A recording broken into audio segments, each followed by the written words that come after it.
Welcome to the XIAOMI Black Shark 5 Pro, and I'll show you how to activate quick launch on this device. So now by double press the power key button we can see any features, and by hold for a while we can activate the power off menu. And if you wanna launch, for example, the camera application from power button, we should launch the settings application and then scroll down to the special features. Oh, sorry, not to the special features, just here to the additional settings.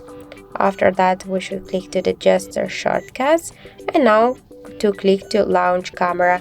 Now we can see here the double press power button switcher. Click here once to activate this option, and now by double press to the camera, to the power key button, our camera application is activated successfully.